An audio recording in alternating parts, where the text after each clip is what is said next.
Various issues in the health sector were discussed at the Region 6 RDC statutory meeting held last Thursday. Jalissa Hines reports. Last Thursday, October 7th, various issues in the health sector were raised at the Region 6 Regional Democratic Council's monthly statutory meeting, which was held at the Council's boardroom. The first matter raised surrounding health was the coronavirus. To date in Region 6, 65 active cases and 18 deaths have been recorded. Councillor Colin Moore raised the issue of citizens' disobedience towards the COVID-19 guidelines. Strengthen the COVID-19 measures to ensure that people adhere to these measures, Mr. Chairman. It is out of control. I am feeling so bad for the health services to know that they are actually trying, but then I don't know for whatever reason, if it's political or otherwise, this is being allowed to go on for way too long. People are dying, people are sick, and we know we do not have the facility. And so if we can try to enforce these measures, regardless, to ensure that we follow the guidelines which were set by the WHO, PAHO, and the government and so forth. We have weddings, a big funerals, a big service, big party. Chairman of the Region 6 Regional Democratic Council, Mr. David Armagon, had this to say on the matter. It seems to be going up and down, but then of course there are many people who probably have it walking around because they're not tested, right? So we are trying to increase our testing within the region, but one of the big problems here in the region is this whole problem of people complying with the COVID-19 measures. And also we have difficulties still with people not wanting to take the vaccine. The vaccine is perhaps the safest way out of this pandemic. And this is what I am saying so, this is what the science is showing. Even though you take the vaccine, you can still contract the COVID. And that's one of the other problems. You contract the COVID, some of you might be asymptomatic, some of you might show very little symptoms, but you're walking around among people who are unvaccinated. Mr. Armagon is calling on the police force to better enforce the COVID-19 guidelines. I understand that the COVID-19 Secretariat, which is the only authorized body to give permission for such events, besides funeral, there are people don't apply for permission. But if you have a wedding, you have a birthday, you have a big function, then you have to be able to get the permission. People are lining on the road on the weekends.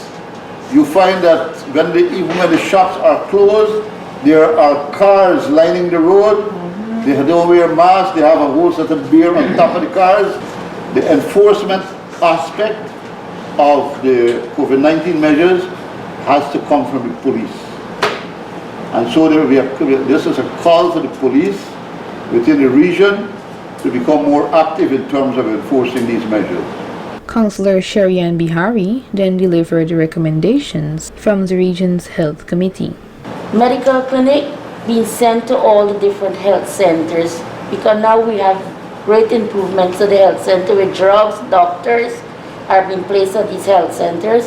So what we are recommending that if the facility can take the cards them now and tell the patient that look from next month, you can go to the Brothers Health Center, the Banana Land, because we have great improvement at the facility. Great. We have doctors and drugs enough. Because it's bordering down the facility at the New Amsterdam Hospital.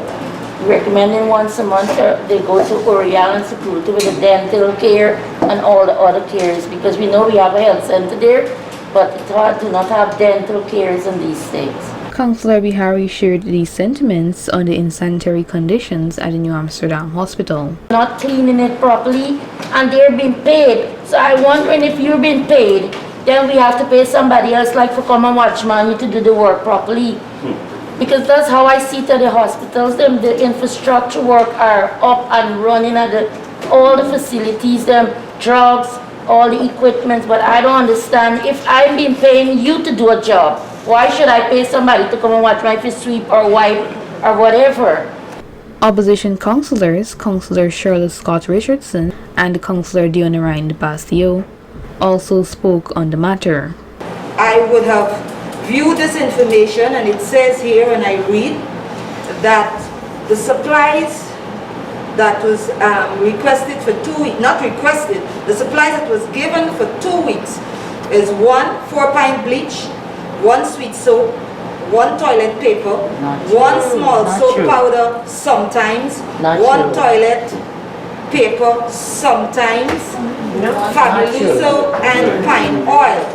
So when I saw this circulating around, I was very concerned. The position is I'm asking that this be investigated and some clarity be given to this, because this here is a bad reflection of the health sector, 1. And 2, if this is the true representation of the supplies being shared, my second question would be, where are the supplies going? Councillor Basio went on to highlight what he saw after visiting the New Amsterdam Hospital. In the waiting area, the female bathroom, no lock. The male bathroom have a lock, but no lock to get into the wall to secure it. Water about 1 inch, no toilet paper for both male and female bathroom. All right, we got to look into that. Yeah. The chairman replied with these details. That the people are not doing it and the supervision is poor. Yeah. Right? So the supervision has got to be, right? So we probably have to be able to strengthen the supervision of the Amsterdam Hospital, especially when it comes to facilities.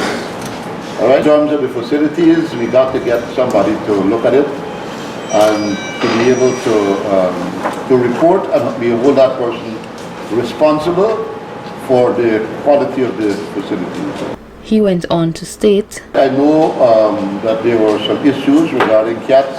Oh yeah. And some other issues with regard to cleanliness.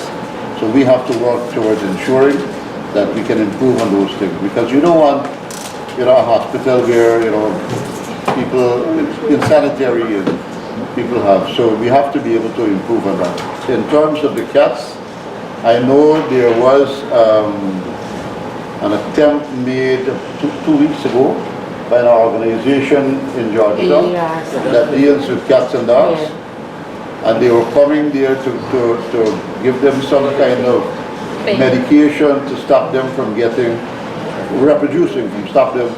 So we are hoping to reduce the cat population and the dog population in the hospital there.